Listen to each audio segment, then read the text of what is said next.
This is part 4 of A Parent's Guide to Estate Planning, where we explore what a trust does and how it can be used in your estate plan.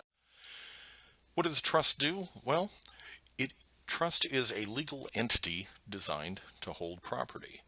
There are 3 parties involved in a trust.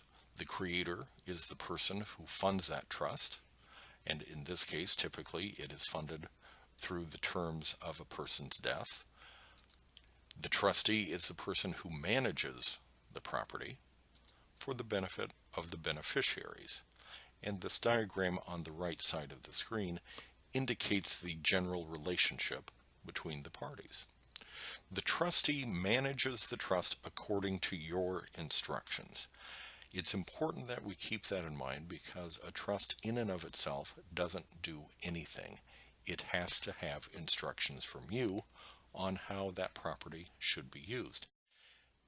How the trustee manages the trust is usually established by what assets are in there and what income and principal from the trust will be available. Generally, the trust will be split among the beneficiaries. It can be held as a single pot for everyone to dip out of, but more typically, it will have separate shares for each beneficiary. For example, if you have 2 children, then one share will be created for one child, another share for a second child. That way, each of them can keep track of their own particular share.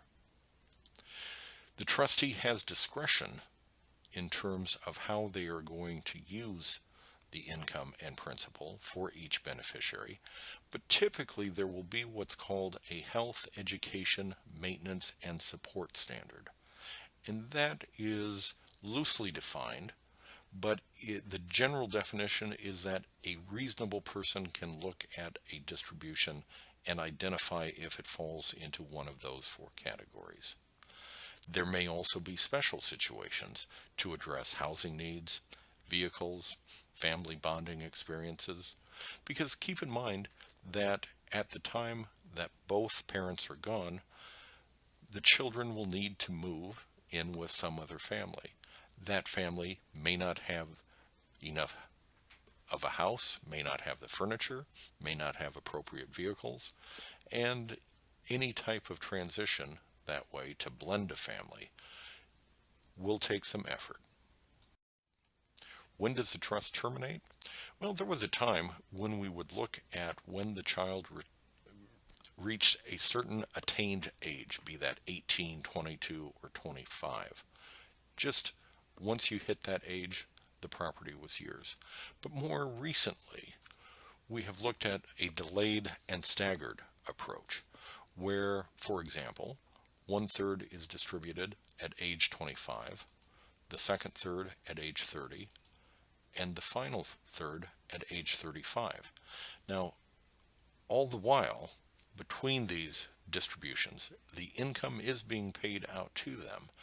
But the idea is that as the child matures, reaches a different age and stage in life, the distribution of principal will help them along.